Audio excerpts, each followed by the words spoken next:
अनुराग मिश्रा हैं, मनुस्मृति से संबंधित सवाल पूछा है। कह रहे हैं मनुस्मृति 5वां अध्याय और 30वां श्लोक, वो कहता है कि हिंदी में पढ़े देता है, इन्होंने अंग्रेजी में पूछा है कि भक्षण करने योग्य प्राणियों को प्रतिदिन खाने वाला किसी दोष से ग्रस्त नहीं होता, क्योंकि इस लोक में खाने वालों और खाए जाने वालों की रचना ब्रह्मा जी ने ही की है। ठीक है, it is not sinful to eat the meat of edible animals, for Brahma has created both the eaters and the eatables. तुमने एक ही काय को अनुराग श्लोक भेजा, और भी उसके आगे भी है लिखा, यज्ञ के लिए पशुओं का वध करना और उनका मांस भक्षण करना देवोचित कार्य है। फिर लिखा, यज्ञ के अतिरिक्त केवल मांस भक्षण के हेतु पशु का वध करना राक्षसी कर्म है।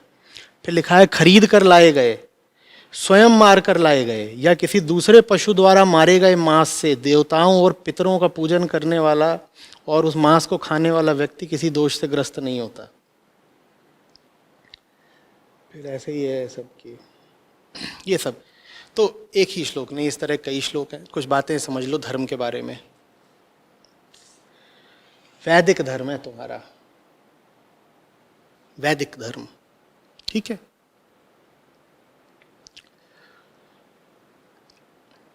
स्मृतियां, पुराण, इतिहास ग्रंथ, ये सब दूसरे दर्जे की पुस्तकें हैं, पहले दर्जे की नहीं, क्योंकि धर्म है तुम्हारा वैदिक। उसके केंद्र में बैठे हुए हैं वेद 4, और उन वेदों के भी केंद्र पर या उनके शिखर पर कौन बैठा हुआ है? उपनिषद। अच्छे समझ लो।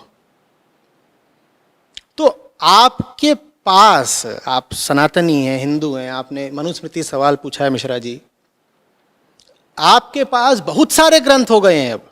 क्यों?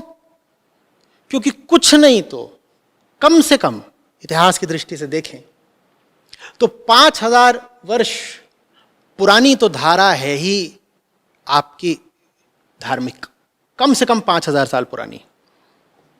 ईसा के 2000 साल इधर ले लो और 3000 साल पीछे ले लो, 5000 साल। अब 5000 साल में बताओ कितनी किताबें लिखी गई होंगी, और वो भी बड़ी विविधता के साथ, क्योंकि किसी तरीके का स्टैंडर्डाइजेशन बड़ा मुश्किल था, संभव नहीं था। रचनाकारों का, ऋषियों का एक समूह है जो उधर हिंदू कुश की पहाड़ियों पर बैठा हुआ है। ठीक है, हिंदू कुश जानते हो ना किधर है? कहाँ है हिंदू कुश? आर्यवर्त में ही आता है सबसे पहले। कहाँ? अफगानिस्तान, पाकिस्तान, वहां है पहाड़ियां। और ऋषियों का ही एक दूसरा समूह है जो वाराणसी के निकट कहीं पर बैठा हुआ है, और दोनों अपने अपने क्षेत्र में, अपने अपने काल में रचना कार्य कर रहे हैं। उन्होंने वहां बैठ करके कुछ बनाया, इन्होंने यहां बैठकर कुछ बनाया, और यह काम 5000 सालों तक चला है। आपको क्या लग रहा है जितने आपकी किताबें हैं, ग्रंथ हैं, ये सब एकदम प्राचीन पुरातन? नहीं साहब, इनमें से कुछ तो ऐसे हैं जो अभी बस 500 साल या 1000 साल या 1200 साल पुराने भी हैं, और कुछ हैं जो 4500 साल पुराने हैं। इतिहासविदों की दृष्टि से पूछें तो ऋग्वेद सबसे पुराना है, और ऋग्वेद 4000 5000 साल पुराना भी हो सकता है। आप अगर धार्मिक लोगों के पास जाएंगे तो वो तो कह देंगे कि ऋग्वेद 1 लाख साल पुराना है। कोई कह देगा कि समय में गिनती ही नहीं हो सकती, वो तो जिस दिन समय शुरू हुआ था उसी दिन ब्रह्मा जी ने ऋग्वेद का उच्चारण कर। वो सब बात नहीं कर रहा हूं मैं सीधी सीधी ऐतिहासिक तथ्यपरक फैक्चुअल बात कर रहा हूं। तो आपका ही एक ग्रंथ है जो 450 साल पुराना है, और एक ग्रंथ है जो मुश्किल से हठ योग प्रदीपिका है, वो अभी 1000 साल पुरानी भी नहीं है। आपका ही एक ग्रंथ है जो अभी एकदम नया नया है, 500-1000 साल। तो इनमें बहुत अंतर हैं, सबको एक बराबर मत मान लिया करो, ये अलग अलग स्तर के हैं भाई। और स्तरों में सबसे ऊंचा किसका है वो समझो मिश्रा जी। सबसे ऊंचा स्तर है वेदों का। इतना तो जानते ही होगे ना कि हिंदुओं के शीर्ष ग्रंथ वेद कहलाते हैं, और वेदों ने ही स्वयं कह दिया कि वेदों में भी सबसे ऊंचा स्थान है वेदांत का, इसीलिए उसे वेदांत बोलते हैं कि वेद भी जहां जाके रुक जाते हैं। अंत का मतलब होता है सबसे ऊंची जगह, आखिरी जगह, शिखर, शीर्ष। तो इतने स्तर की जब किताबें हों तो जो बात वेदांत कह रहा है सिर्फ उसको प्रामाणिक मानो। खासतौर पर वहां पर जहां वेदांत की कही हुई बात में और किसी स्मृति की कही हुई बात में या किसी इतिहास ग्रंथ की कही हुई बात में या किसी पुराण वगैरह में जहां आपको कोई भेद या कॉन्ट्रडिक्शन दिखाई दे, तुरंत आपको वरीयता, श्रेष्ठता किसको देनी है? उपनिषद को देनी है। पुराण 100 तरह की बातें बोलते हैं, किस्से कहानियां, उनकी कोई बात जैसे ही उपनिषदों की माने वेदांत की किसी बात से जैसे ही आपको टकराती हुई, कन्फ्लिक्टिंग प्रतीत हो, विरोध में प्रतीत हो, तुरंत किस बात को खारिज कर देना है, डिसमिस कर देना है? वो जो पौराणिक बात है उसको तुरंत छोड़ दीजिए। इसी तरीके से मनुस्मृति हो या और भी बहुत स्मृतियां हैं, इनकी बहुत सारी बातें हैं जो वेदांत से मेल नहीं खाती। जहां आपको स्मृतियों में और उपनिषदों में कोई असंगति दिखाई दे, वहां आपको तुरंत किसकी बात माननी है? उपनिषदों की बात माननी है। और किसकी बात खारिज कर देनी है, नकार देनी है? बिल्कुल, ये स्मृति वगैरह की बात आपको तुरंत छोड़ देनी है। क्योंकि इतनी सारी किताबें हैं, किसकी किसकी बात मानते रहेंगे? कोई एक केंद्रीय ग्रंथ भी तो होना चाहिए ना। तो पहली बात तो यह समझिए कि ग्रंथों के अलग अलग स्तर हैं। निचले स्तर के ग्रंथों में चिपक के उलझ के मत रह जाइए। मनुष्य की चेतना ने जो ऊंचे से ऊंचे ग्रंथ पैदा किए हैं उनका नाम उपनिषद है। अगर आप अपने आप को हिंदू या सनातनी बोलते हैं तो आपके केंद्रीय ग्रंथ उपनिषद हैं। इसीलिए इतने सालों से मैं उपनिषद पढ़ा रहा हूं, मैं मनुस्मृति थोड़ी पढ़ाता हूं।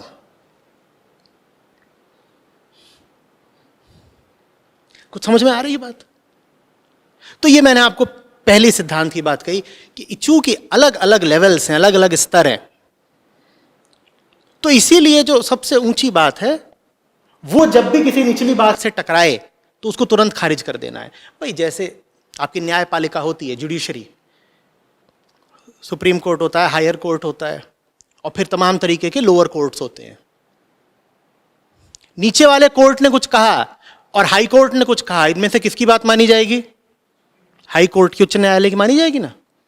और फिर उच्च न्यायालय ने कुछ कहा और वो चीज भी उच्चतम न्यायालय से जाकर के भेद में या विरोध में या असंगति में हो गई तो किसकी बात मानी जाएगी? उच्चतम, सुप्रीम कोर्ट की। और सुप्रीम कोर्ट की भी एक छोटी बेंच है, मान लो उसमें 4 ही जज थे, और एक दूसरी बेंच है उसमें 8 जज थे, तो किसकी बात मानी जाएगी? 8 जजेस की बेंच वाली। तो स्तर होते हैं कि किसकी बात मानी जानी चाहिए। और सुप्रीम कोर्ट की भी बात को अंततः काटने का अधिकार कौन रखता है? राष्ट्रपति। वो बात राष्ट्रपति ने फिर बोल दिया, सुप्रीम कोर्ट भी नीचे। समझ में आ रही बात? तो उपनिषद समझ लो सबसे ऊपर बैठे हैं, उनके खिलाफ कोई भी ग्रंथ अगर कुछ बोलता हो तो वो बात तत्काल अमान्य हो जाती है, डिसमिस, खारिज, खत्म। तुमने वेदांत के खिलाफ कैसे बोल दिया? ये बात समझ में आ रही है? ये पहली बात थी। अब दूसरी बात ध्यान से सुनो। ये जो नीचे वाले जितने भी ग्रंथ हैं, इनको अगर समझना है तो ऊपर वाले ग्रंथ की रोशनी में समझना होगा। पुराणों में बहुत कहानियां हैं, पर वो तुम्हें समझ में तभी आएंगी जब तुमने पहले उपनिषद समझ लिए हो। लेकिन पुराण में किस्से कहानी है, बड़ा मजा आता है बैठ करके, कथाकार वहां किस्सा बताते हैं। तो फिर भगवान ने कहा कि आहा, और भगवान का आंसू गिरा, वो जाके सीधे उनके अंगूठे पे गिरा, आहा, और वहां नीचे लोग बैठे हुए हैं, बढ़िया मजा आ रहा है, वो पुरानी कहानियां सुनाई जा रही हैं, मजा आ रहा है। उन कहानियों का प्रतीकात्मक अर्थ क्या है ये कोई नहीं बताता आपको। बुद्धि पे आपकी जोर पड़े ऐसा कोई काम कोई करता नहीं। तो आपने हिंदू धर्म का मतलब ही यही किस्सा कहानी बना दिया है, जबकि हर उस किस्से का, हर उस आख्यान का अर्थ बहुत दूर तक जाता है। वो अर्थ आपको तब तक समझ में नहीं आएगा जब तक आपने उपनिषद नहीं पढ़े। ये दूसरा सिद्धांत। पहला सिद्धांत क्या था कि निचले स्तर के ग्रंथों और ऊपरी स्तर के ग्रंथों में जहां भी कन्फ्लिक्ट देखो तो नीचे वाली बात को हटा देना, क्योंकि नीचे वाली बात, हमने कहा 5000 साल पुराना आपका प्रवाह है, इतनी सारी बातें बोली गई, किन किन बातों को मान्यता देते रहेंगे। और बहुत प्राकृतिक सी बात है कि जब इतने बड़े क्षेत्र में, उधर बर्मा से लेकर उधर अफगानिस्तान तक और उधर कश्मीर से लेकर के नीचे कन्याकुमारी लंका तक सृजन होता रहा, निर्माण होता रहा ग्रंथों का, तो जाहिर सी बात है कितनी अलग अलग तरीके की बातें बोली जाएंगी। उनमें से हमें उस बात को केंद्र पर रखना है, सर माथे रखना है जो शीर्ष है। और वेदों में भी बहुत हिस्से अच्छे समझ लो। वेदों में संहिता है, वेदों में अरण्यक है, वेदों में ब्राह्मण है। हमें वेदों में भी शीर्ष पर किसको रखना है? कर्मकांड को नहीं, मीमांसा को नहीं, उपनिषद को, वेदांत को। तो वेदों को भी लेके मेरे पास मत चले आना कि आचार्य जी देखिए वेद में भी तो ऐसा लिखा है ना, अथर्ववेद में जादू टोना लिखा है, आप वेद वेद कह रहे थे तो फिर जादू टोना मानना पड़ेगा। नहीं नहीं नहीं नहीं नहीं नहीं, वेदांत वेदांत। अगर संहिता में लिखी बात, अगर मंत्रों में कही कोई बात उपनिषदों से मेल नहीं खाती तो वेदों के मंत्रों को भी हमें खारिज करना पड़ेगा, क्योंकि वेदों ने स्वयं कहा है कि वेदों का शीर्ष उपनिषद है। हमें उपनिषदों को मानना है, जादू टोना नहीं मानना है हमें।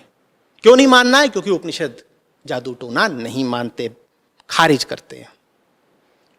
भारतीय दर्शन को अगर विश्व में सम्मान मिला है तो उपनिषदों के कारण मिला है। गीता से भी ज्यादा उपनिषदों से, सांख्य योग से भी ज्यादा उपनिषदों से। और मेरे लिए बड़े दुख की बात है कि आम हिंदू का दर्शन से कोई संबंध ही नहीं।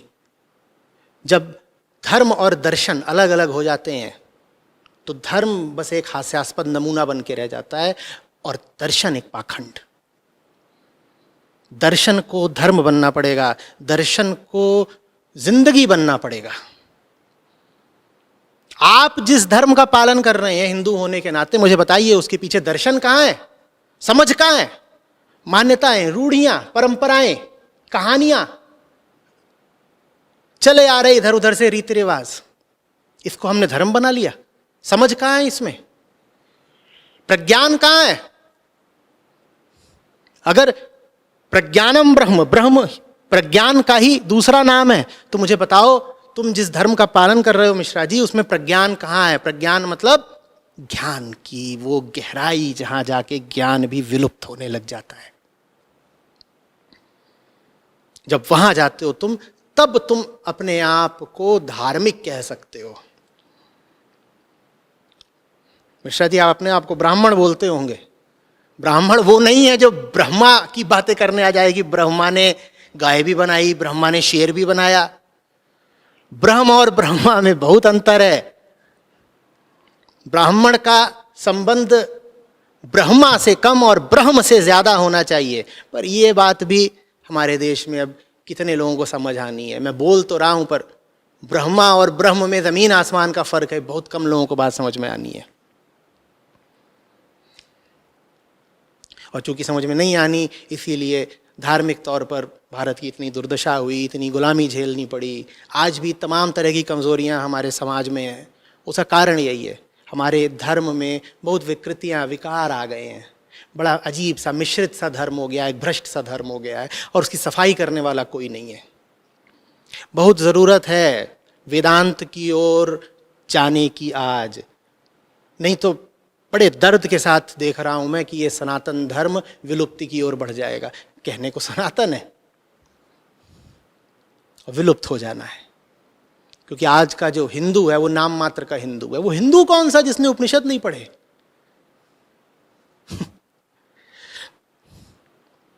आप अगर भक्तिवादी भी हैं तो मैं आपको विश्वास दिलाता हूं कि भक्ति की धारा का भी उद्गम स्रोत उपनिषदों में ही है। आप तो भक्ति भी नहीं कर पाएंगे बिना उपनिषदों को जाने।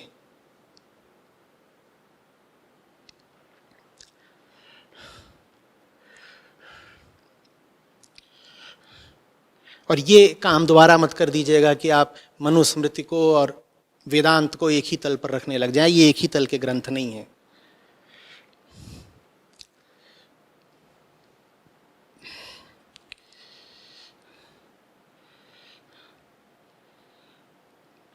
अगर हम इतना समझ पाए होते ना कि कौन से ग्रंथ को किस जगह रखना है, तो जिन चीज़ों ने भारतीय समाज को इतना कमज़ोर किया, ये जाति प्रथा, ये तमाम अन्य तरह की मूढ़ताएं और रूढ़ियाँ, ये हमारे धर्म में कभी आते नहीं।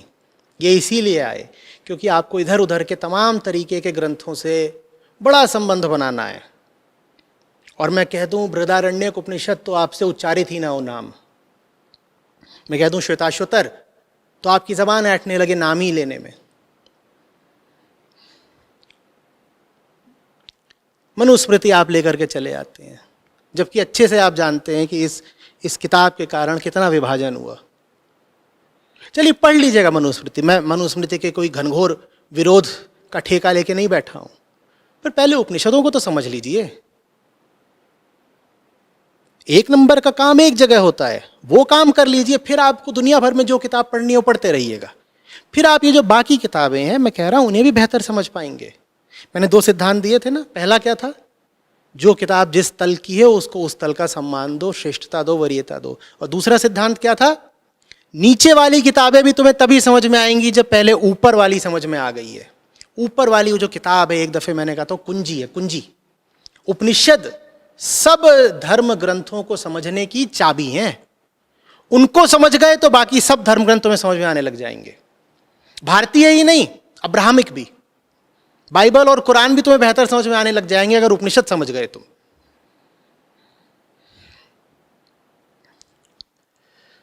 पर उनको तुम समझो नहीं और बाकी किताबों को पकड़ कर बैठ जाओ तो बस बहुत तरह की मूढ़ताएं ही जन्म लेंगी।